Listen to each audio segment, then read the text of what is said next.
Xo'sh, men kuryerlarni unutib qo'ydim. Ayniqsa kuryerlar uchun. Qarang, chiplar, suv.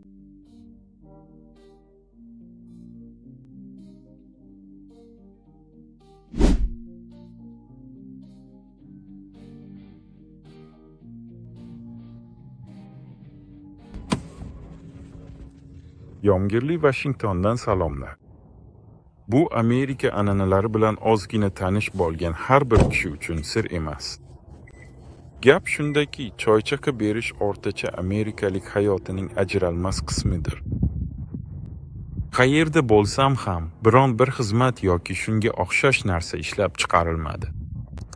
Afsuski, Amazondan tashqari, Amazonda ular choychaqa puli to'lamaydilar. Lekin oddiy vaziyatlarda, masalan, yetkazib berishda, restoranlarda, do'konlarda yoki muassasalarda choychaqa hali ham odatdagidan ko'proq deb hisoblanadi. Sinchab. Bu odatiy hol deb hisoblanadi. Va men hozir asosan kuryer bo'lib ishlaganim sababli bu lahza asosan meni xursand qiladi. Masalan, kecha maslahatlar juda yaxshi edi. Men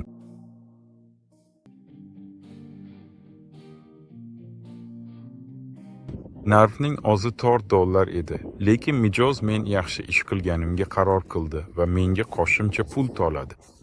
$40 ortiq. Yaxshi, albatta yoqimli. Men bir vaqtlar Rossiya Federatsiyasida yashaganimda YouTube'dagi kanallarni ham ko'rardim. Amerika haqida va hamma Amerikada hech narsa bepul emasligini aytdi.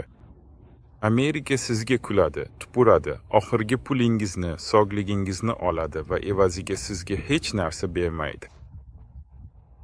Men ham xuddi shunday deb o'ylagandim. Lekin ma'lum bo'lishicha, Amerikada bo'sh vaqtlar ham bor. Xo'sh, ulardan biri yuqorida aytganimdek maslahatlar. Yoki siz ishni bajaradigan odam yaxshi ish qilsa va sizga qo'shimcha pul to'lasa. Lekin men Amerikada sizning ta'limingiz uchun pul to'lashga tayyor mablag'lar borligi haqida ham bilib oldim. O'z cho'ntagingizdan pul. Va tushunganingizdek, bunday tashkilotlar haqidagi barcha ma'lumotlar jamoat mulki hisoblanadi. Lekin men immigrant bo'lganim uchun. Mening ingliz tilim eng yaxshi emas, aniqrog'i, u deyarli yo'q va u mavjud bo'lmagani uchun men bu ma'lumotni hech qayerdan o'rgana olmagan bo'lardim. Yaxshiyamki, yo'l-yo'lakay menga bu borada yordam bergan ajoyib odamlarni uchratdi. Ko'rinishidan men o'zim yaxshi odam bo'lganim uchun shunga mos ravishda bunday odamlarni o'ziga jalb qilaman. Shunday qilib, shunga o'xshash kurslarda qatnashgan bu odamning tavsiyasi bilan men Worksurti bilan bog'landim. Aytaylik, bir xil o'xshatish.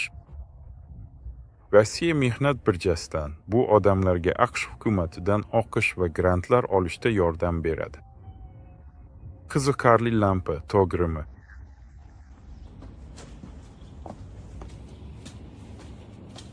Qiziq, murojaat qilishdan oldin qanday bo'ladi? Mana shu xizmatga murojaat qilganimda men anchayin ishonchsizlik bilan qaradim. Chunki doim eslayman, Rossiyada odatda hech narsa senga shunchaki bepul berilmaydi. Xo'sh, siz allaqachon bilganingizdek, men til o'qiganman. Yana tijorat haydovchilik guvohnomasi, yuk mashinasi haydovchisi huquqlari uchun. Va shunga mos ravishda aynan shu paytda men til o'qishini ko'rib chiqayotgan edim. Garchi bu xizmat aslida turli xil variantlarni taklif qilardi. Masalan, hamshira, buxgalter va boshqalar. Xullas, hamma ijobiy va salbiy tomonlarni o'ylab chiqdim va aniq tushundimki, aslida til bu. Bu imkoniyat, ya'ni aytilganidek, o'z mehnatingiz uchun pulni yetarlicha normal va adekvat holatda, hozir va shu yerning o'zida olish imkoniyati. Shuning uchun men tilni tanladim va men bunga ancha shubha bilan qarardim. Chunki Rossiyada ham oddiygina va bepul hech kim hech qayerda o'qitmaydi deb eslayman. Sizni deyarli hech qayerda o'qitishmaydi. Faqat Dosafda, armiyaga yoki biror joyga xizmatga borishdan oldin o'qitishadi va bu kasb talabgir hisoblanadi. Yoki masalan, qandaydir tijorat kompaniyasi sizni huquq olish uchun o'qitadi. Masalan, Peterburgda qandaydir 3-parkda, avtobus parkida yoki boshqa joyda o'qitishadi. Lekin keyin sen go'yo quldek shu kompaniyada 3, hattoki 5 yil ishlashing kerak bo'ladi. Aks holda, agar siz muddatidan oldin va undan oldinroq ketsangiz, unda bu kompaniya sizni aynan shu huquq bilan mashg'ulotlaringizga sarflagandan ancha ko'proq pul to'lashga majbur qiladi va men ham bunga shubha bilan yondashdim va men ham shunday deb o'yladim. Qanaqasiga? Kim uni men uchun oladi va shunchaki shunday to'laysizmi? Amerika fuqarosi ham bo'lmagan, hatto bu yerda ochiq aytganda vaqtinchalik huquq bilan turgan odam uchun shunchaki to'lashadimi? Ya'ni aslida men hali ish ruxsati va soliq to'lovchi raqamimdan boshqa hech qanday hujjat olmaganman. Lekin yo'q, Amerikada hayot tizimi va o'zaro munosabatlar biroz boshqacha qurilgan. Faqat choychaqa emas, balki yordamga muhtojlarga beriladigan ijtimoiy yordam ham bor. Har safar katta buyurtma olganingda va o'ylaysan, voy, vatandoshimiz, qanday yomon, axir shuncha katta paket uchun atigi $4 to'lashadi. Keyin esa buyurtmadagi xabarni o'qisang, choychaqa markaziy eshikda deb yozilganini ko'rib. Bu yaxshi his. Pikaplar soniga qaraganda, bu yerda meksikaliklar yashaydi. Shuning uchun menimcha, u yerda 123 ta kimdir bor. Ko'ryapsizmi? Ular meni kutmoqda. Ko'ramiz.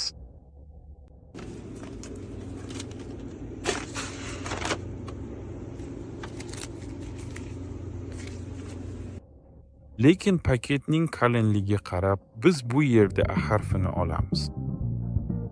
Bu 1, 2, 3, 356 va 7 1, 8910 ni qoldi sanash noqulay.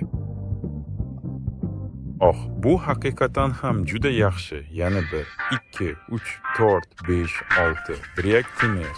Butun 5, 7, 8, 9 va 10.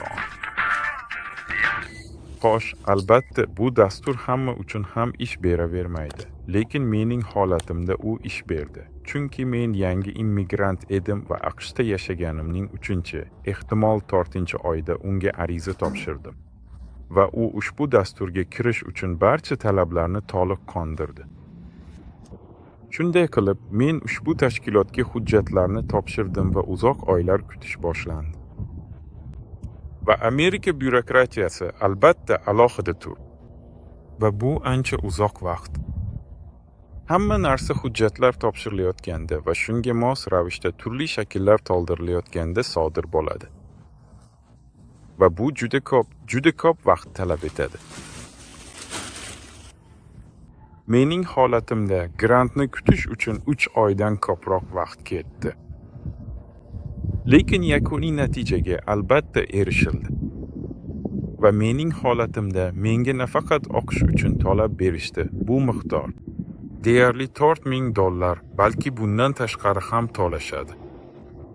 Har oy menga stipendiyani $1000 miqdorida chek orqali berishadi va bu grantni olish uchun asosiy shart shu. Salom, kiyik, kimningdir uy hayvoni bor ekan. Va bu grantni olishning asosiy sharti shunchaki oxir-oqibat ish topishdir. Bu kredit emas, bu bo'lib to'lash rejasi emas. Bu shunchaki fond sizga ta'limingiz uchun bepul beradigan pul. Va ma'lum bo'lishicha, men allaqachon $1000 bitta chek olganman. Salomat bo'ling. Va men allaqachon $1000 bitta chek oldim. Va biz keyingisini tez orada olishimiz kerak. Menga shunga ko'ra chekingiz tayyor ekanligi aytilganligi sababli siz shartlarni bajardingiz. Keyingisiga keling. Bu yerda kiyiklar albatta qo'rqmas. Ular ro'yxatdan o'tishda omadli edilar. Aks holda ular uni otib, yeb qo'yishgan bo'lardi. Bundan tashqari ular cheklangan emas. Bu stipendiya va o'qishim uchun to'liq bilan. Yana ular shunday deyishadiki, aziz do'stim, ishga joylashganingda ish beruvching orqali so'rov yuborib, maxsus kiyim, kerakli asbob-uskunalar yoki navigator so'rashing mumkin. Yoki yana shunga o'xshash boshqa narsalarni ham. Demak, ular faqat senga oqish bilan cheklanmaydi. Bu aynan uning uchun to'lov, lekin agar sizda bunday imkoniyat bo'lmasa yoki pul sarflay olmasangiz, pul sarflamaslik imkoniyatini ham beradi. Bunday paytlarda, masalan, menda vositalar yoki boshqa narsalar bor va dastur juda keng. Va xususan, men uni u yerda eshitdim. Agar sizning kichkina farzandlaringiz bo'lsa, ular hatto enaga yollash yoki dastlabki bir necha oy davomida amaliyotingiz uchun 5000 funt sterling to'lash orqali yordam berishadi. Yoki hatto shunday holatlar ham bo'ladiki, agar kerak bo'lsa, materiallarni o'rganishda sizga yordam berishadi. Qaysi kollejda o'qiyotgan bo'lsangiz, o'qishga borish uchun yoqilg'i xarajatlaringizni ham qoplaydi. Albatta, siz meni tinglaysiz va bu qandaydir surrealizm deb o'ylaysiz. Sizga batafsil aytib beraman. Aziz tomoshabin, men o'zim bunga mutlaqo ishonmagan edim va bu dasturni tinglaganimda avvaliga uning prinsipial jihatdan nima ekanligini tushunmaganimni aytmoqchiman. Dastur davlatdan, davlat fondidan keladi. Men esa bu qandaydir aldov deb o'ylagandim. Ya'ni hozir o'qitishadi, keyin esa meni qandaydir kompaniyaga qul qilib qo'yishadi. U yerda uzoq va baxtsiz, ozgina pulga ishlashimga to'g'ri keladi deb o'ylagandim. Lekin aslida unday emas ekan. Gap boshqa narsada ekan. Bu dasturdan maqsad odamga moliyaviy jihatdan qiyin ahvolda bo'lganida yordam berish xolos. Va shuning uchun, xususan, taxminan aytganda, biz kabi immigrantlar, kim keladi? Cho'ntagimda atigi $500 bilan yetib keldim. Va men ushbu dasturga qo'shilganimda, o'sha paytda albatta menga hali ham nafaqa to'lanayotgan edi. Oziq-ovqat talonlari bularning barchasi haqida. Shtatdan, xususan AQShdan subsidiya. Albatta, men kabi tip bir dasturi bo'yicha rasman kirgan vaqolida i94 shakli bo'lgan yangi kelganlar ko'plab shtatlarda ular uchun ajratilgan. Bu oyiga $291 miqdoridagi subsidiya. Ularni faqat do'konda oziq-ovqat mahsulotlariga sarflash mumkin. Tayyor ovqatga yoki boshqa narsalarga emas. Lekin baribir bu juda yaxshi yordam. O'sha paytda menda hech bo'lmaganda ishga joylashish uchun hech qanday hujjatlarim yo'q edi. Men endigina ishga ruxsat olish uchun tezlashtirilgan shaklni topshirgan edim. Mana shu $291 yarim yilga ajratiladi. Keyin uni uzaytirish mumkin. Lekin men xususan 3-oydan beri ulardan foydalanishni to'xtatdim. Chunki mening daromadim ular beriladigan minimal miqdordan oshib ketdi. Shunga ko'ra, har bir shtatda daromad miqdori har xil bo'ladi. Washingtonda bu har bir kishiga 1,5 ming kishidan to'g'ri keladi. Rahmat. Yaxshi.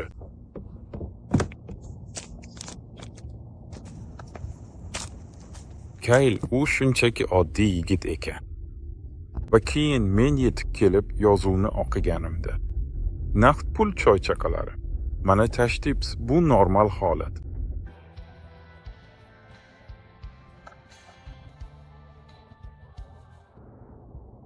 Va siz aytasiz, hazil nima?